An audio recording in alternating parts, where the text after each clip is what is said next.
Hey guys, welcome to another ride in the Strugglebus, where every wheel is an empty triangle. So today is the first of our Not Another Road to Wondan series, where I'm going to be taking a look at a game that I played recently. This was a league game, so it was a nice, slow, thoughtful game by both players. And so it's a good game to take a look at. I've already taken a look at it myself. I also had it reviewed.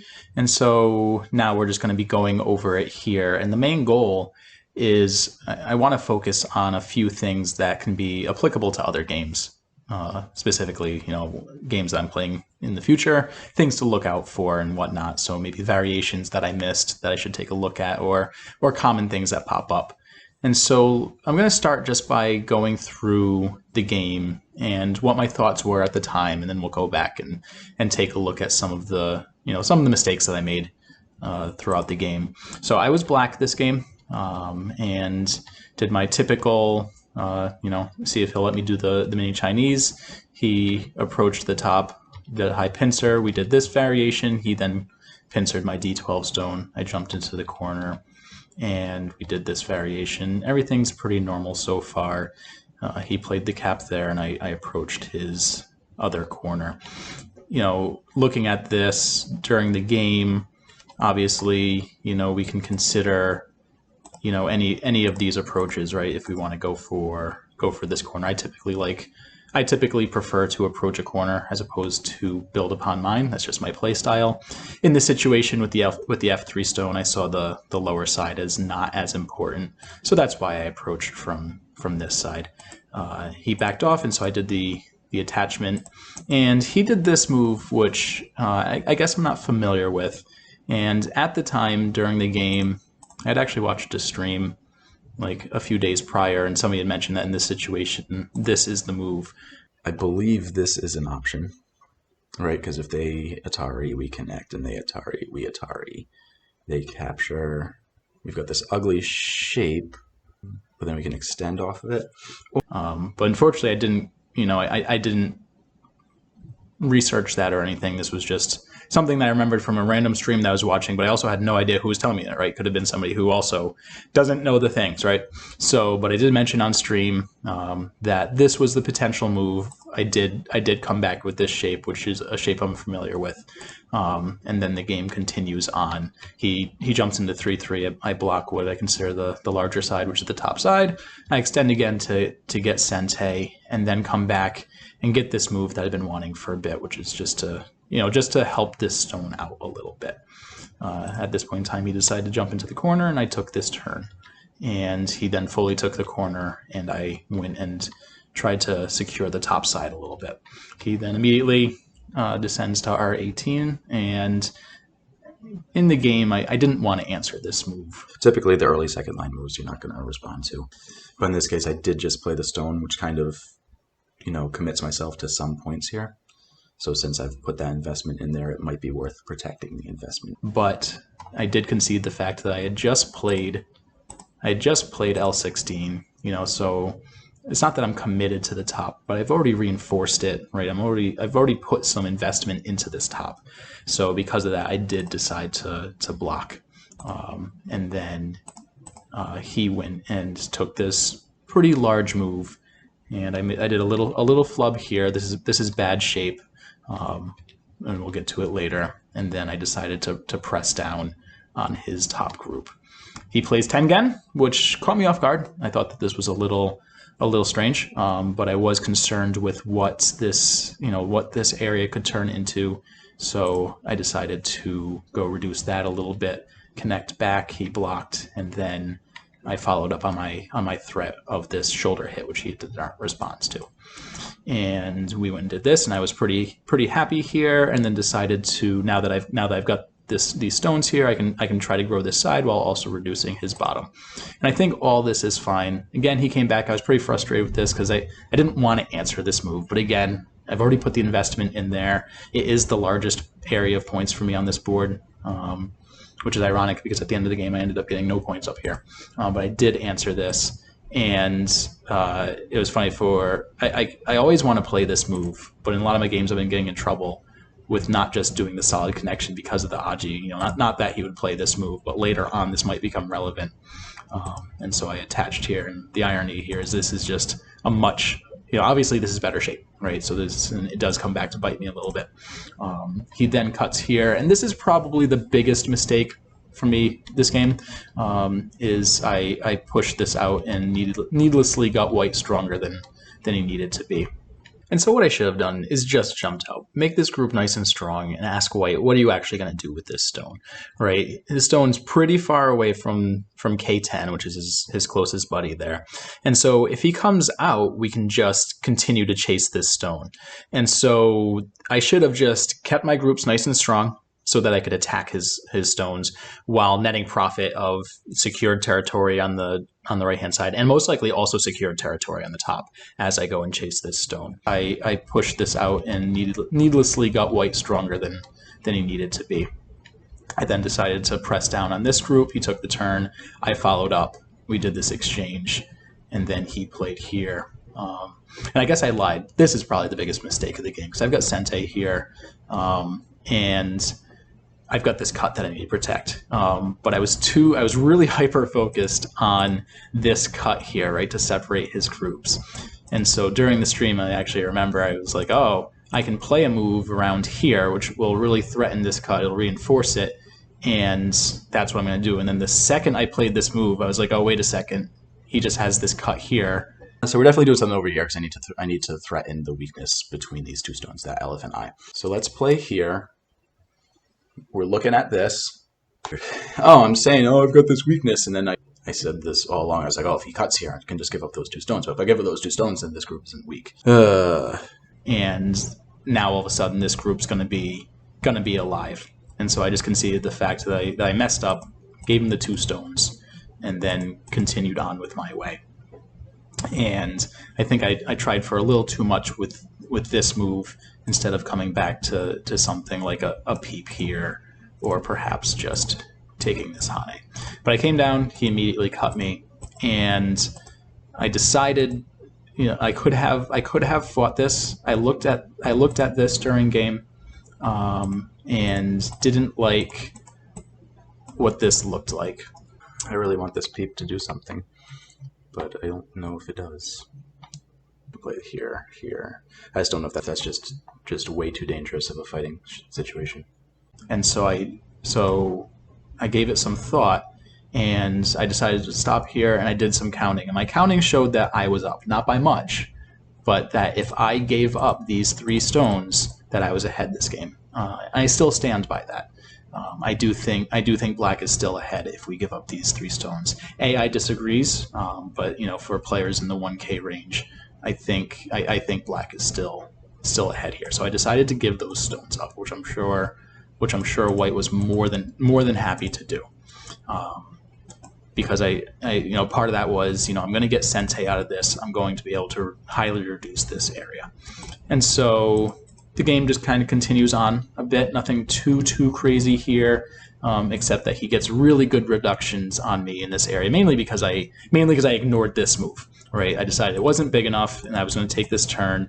But then I actually don't get too much. I get this in Gote, and he captures at S4, I believe. Oh no, he takes this Hane first, so he gets like all the endgame reductions on me, and including in the top left. Right, so he really got a lot in endgame.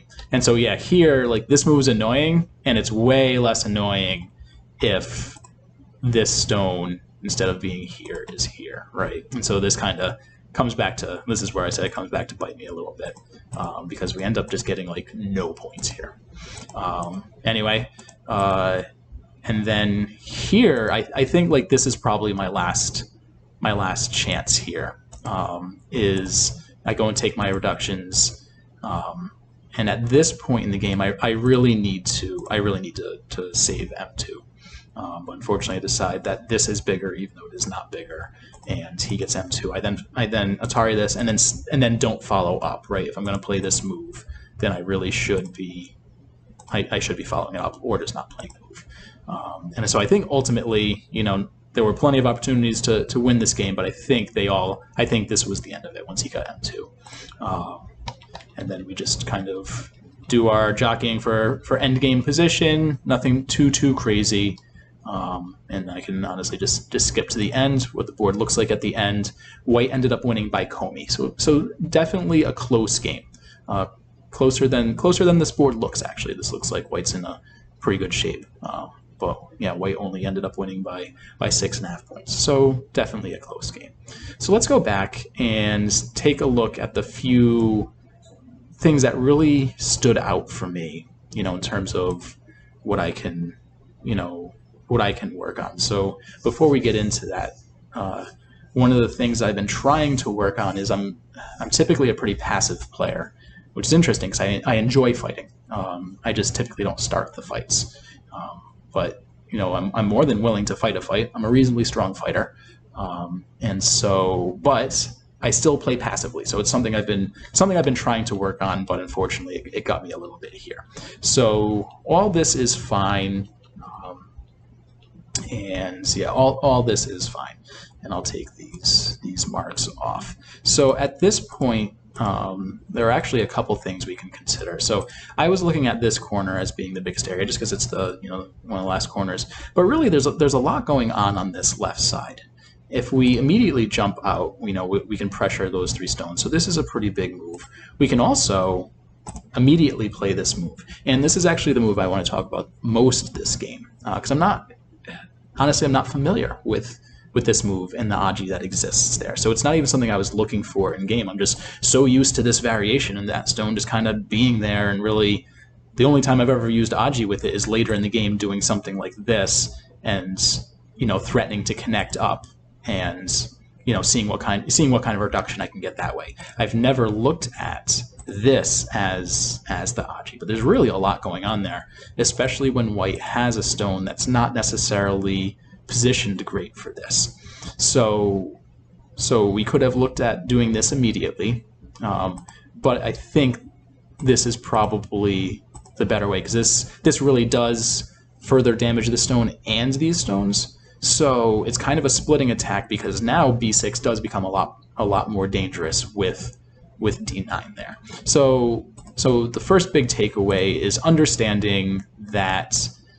So in the game he answered here, understanding that there's a lot of Aji with threatening to connect here, and typically white would do something like this, but something like this starts becoming tough for white. Right now, all of a sudden, there's really not much there, and this is really the only area that white has points right now. Right, we've got a corner here, we've got a little something here, and then these 2 corners are going to offset. So white doesn't actually have anything, and so this is a fairly good approach. Obviously, I did not go that way. And then the other big takeaway is I don't expect to see this move a lot, but at least now I know that this is the answer. And what we would typically see here is they're going to Atari, we connect, they Atari, and then you can just jump right out. And this is really good for black on this board. It's great with this stone on the board and this stone on the board. You're really setting up something, a really good framework here. So this was a big miss in my opinion as well. Playing this instead of playing Q5. So I'll know for next time that this is a variation that exists. And then all this was fine, and then we finally get this big move. So here I was feeling pretty comfortable, and looking at it now, I still feel comfortable. Black is in a good position this game.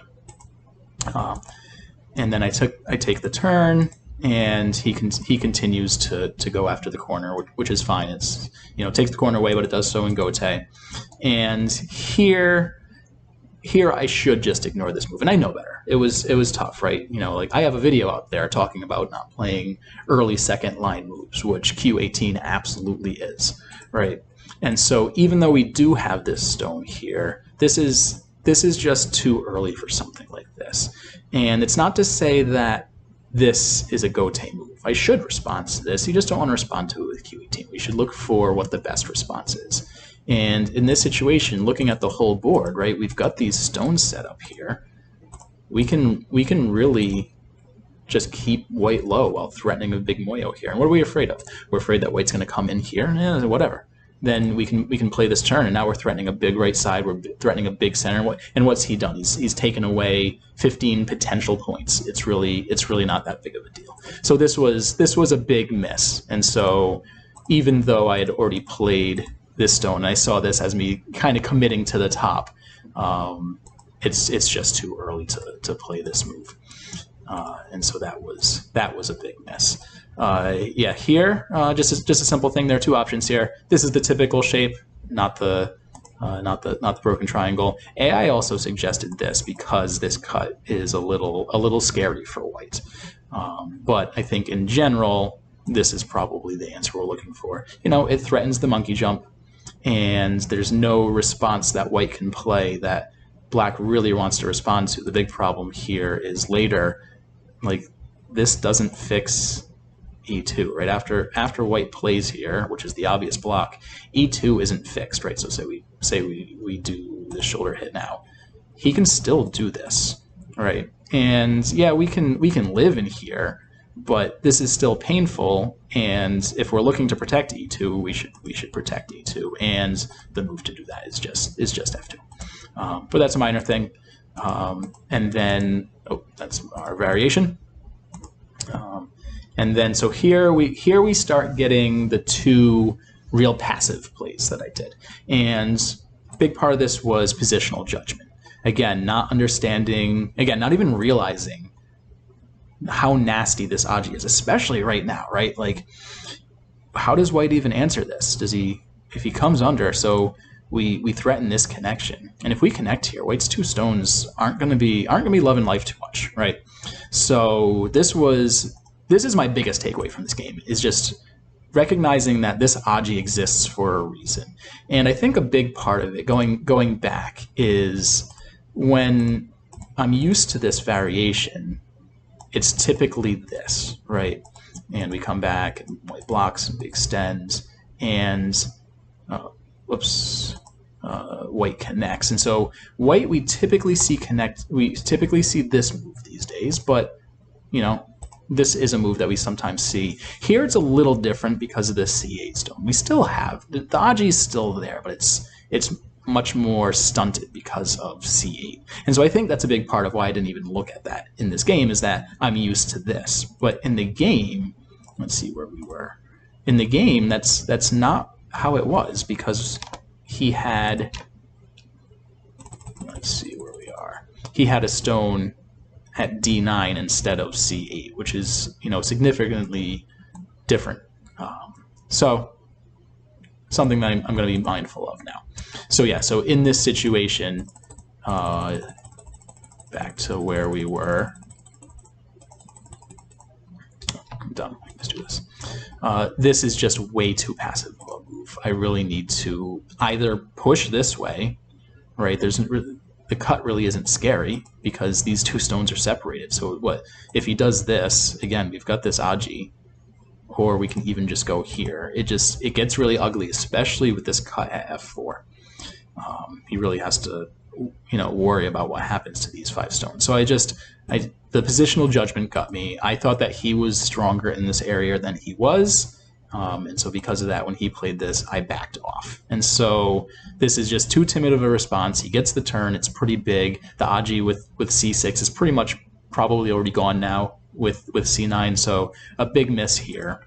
And then I'm gonna hop ahead, coming back to this afterwards. The other big miss is after I play here, from a timid standpoint, right? Playing too passive is here. So again, in game I counted that I was ahead if I dropped these 3 stones, but this is still a fight worth fighting, and I probably should have given a little more thought. I looked at that. I looked at this in game.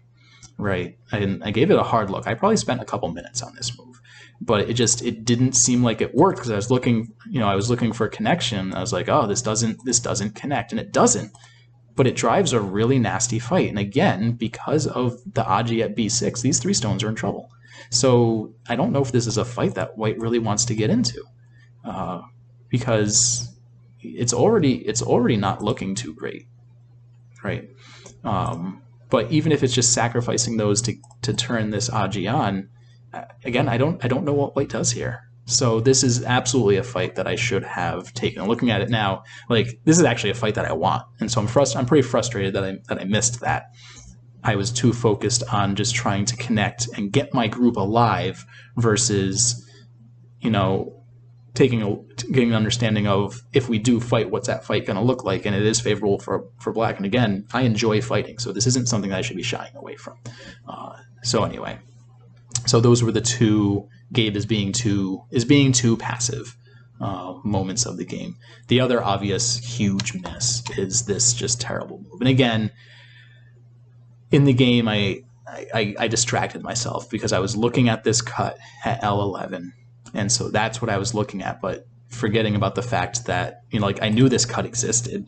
And I even mentioned in the game, I was like, oh, if he cuts there, it's possible I can just do this because I get it in Sente. But so the second I played this move, I think I even said on stream, and I was like, this doesn't threaten the cut because he just gets to live with his R12 cut, and then he immediately played it. So this was a big miss. I just needed to play something over here and let him deal with the fact that if he doesn't connect this right now, he's got a weak, he's going to have trouble with this group. And he still might have trouble with this group, even if he does connect up, because black is so strong locally and so strong down here that all we have to do is block him in this direction. We're not going to kill these stones, but if we have a nice fight in this area, then all of a sudden this all turns to Dame. And again, this is white's big area on the board. This is where he's hoping to get a lot of points. So this was the other just real big miss of the game. And so I think that's where I'm going to stop this one, because I don't think there was too much more that I wanted to get into. A lot of this was just random Tsuji stuff. Again, this was the missed fight here, and instead I sacrificed those stones. But I still stand by the fact that black is slightly up this game, because white reduced this bottom right way more than I expected, and I still didn't lose by too much. So I think if I had just played a little tighter at the ends, not played this terrible move, and instead saved M2, that black still has a solid chance this game. It's going to be very close, but better than what happened when white takes M2. So hopefully I've learned some lessons from this game that can actually apply to other games. I do have some more league games lined up. I'm going to be focusing more on playing more serious games that I can actually review. It's better when I know that my opponent also cares about the game. Just playing random games online, you have no idea if your opponent actually cares about the game at all. And yeah, it's true that it probably doesn't matter too much, right? Because it's still the challenge to me. I have to play the best moves that I can, regardless of what my opponent's doing. But it's nice to know that my opponent also cares about the game. And so luckily I do have a few more of those lined up. And so I can continue this series with those games. So hopefully you guys got some enjoyment out of this format. Again, this is kind of more for me, so I have another means of practicing and reviewing and furthering my progression. But hopefully you guys enjoyed this as well. And so until next time, thanks for coming out for a ride in Strugglebus, where every wheel is an empty triangle. See you guys.